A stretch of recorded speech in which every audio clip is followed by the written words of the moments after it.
this problem, we're asked to find the potential energy, kinetic energy, velocity, and x and y components of the velocity of the block of ice just before the block and the spring are released. To solve this problem, we're going to use the ideas of conservation of energy. Before the spring is released, the only energy present is elastic potential energy, which is stored in the spring.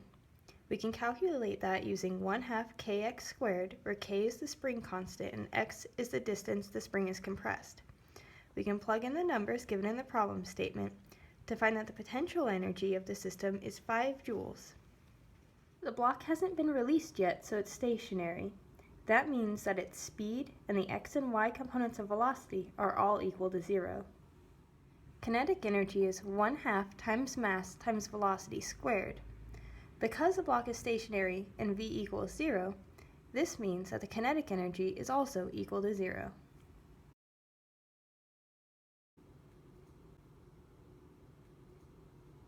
In this part, we're asked to find the potential and kinetic energy, the speed and the x and y components of the velocity of the block as it's sliding across the floor before it reaches the ramp.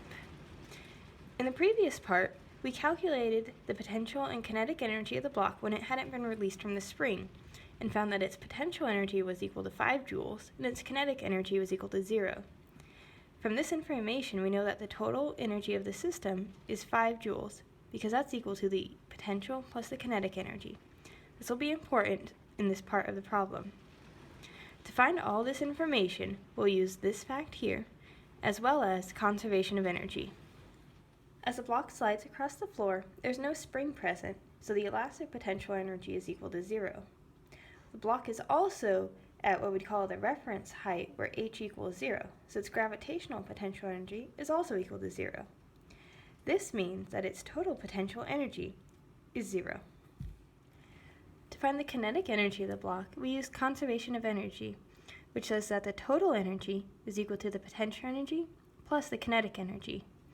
Rearranging this equation for the kinetic energy and substitute in the values that we know, we find that all of the energy of the block is kinetic energy, so kinetic energy is equal to 5 joules.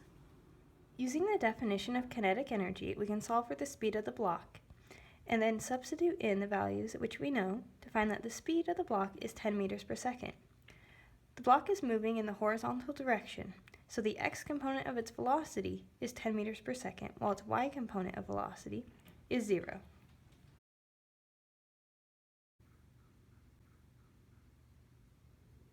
This part asks us to find the potential and kinetic energy, the speed, and the x and y components of the velocity for the block when it reaches the top of the ramp. To find all this information, we're going to use conservation of energy and also the fact that the total energy is equal to 5 joules, which we found in part A. When the block is at the top of the ramp, its potential energy is purely due to gravity. The block is 1 meter high above the ground, so substituting in the values that we know into this expression here, we can evaluate to find that the potential energy of the block is 0.98 joules.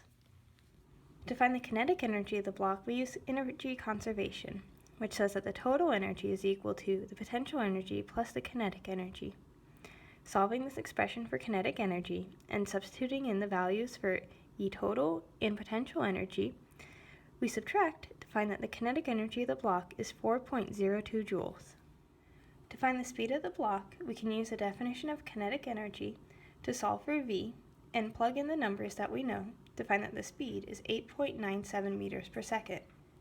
To find the components of the velocity, we know that at the top of the ramp, the block is moving in a direction that is theta degrees above the ground.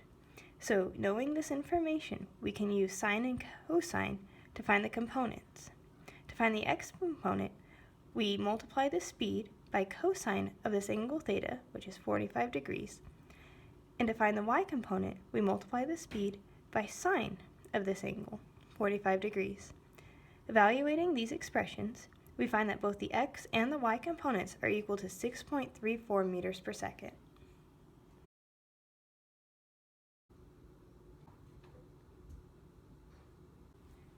In this part, we're asked to find the potential and kinetic energy, the speed, and the x and y components of velocity of the block when it's at the highest point in its trajectory. To figure out this information, we'll use conservation of energy and the fact that the total energy of the system is 5 joules. At the highest point of the trajectory, the block has ceased moving up, so its y-component velocity is 0. The block is also in freefall, so there's no x acceleration, which means that the x-component velocity has remained unchanged. From the previous part, we know that this was equal to 6.34 meters per second. Knowing the x and y components, we can calculate the speed using the Pythagorean theorem to find that the speed of the block is 6.34 meters per second. Because we know the speed, we can calculate the kinetic energy as 1/2 mv squared. Plugging in the numbers, we find that the kinetic energy of the block is 2 joules. To find the potential energy, we use energy conservation, which says that the total energy of the system is equal to the potential energy plus the kinetic energy. Solving this expression for U and plugging in the numbers that we know, we find that the potential energy of the block is 3 joules. We can also figure out what height the block is at. Because the potential energy is purely gravitational, we can solve for the height using U equals mgh. Solving for h and plugging in our known values and evaluating, we find that the height is 3.1 meters.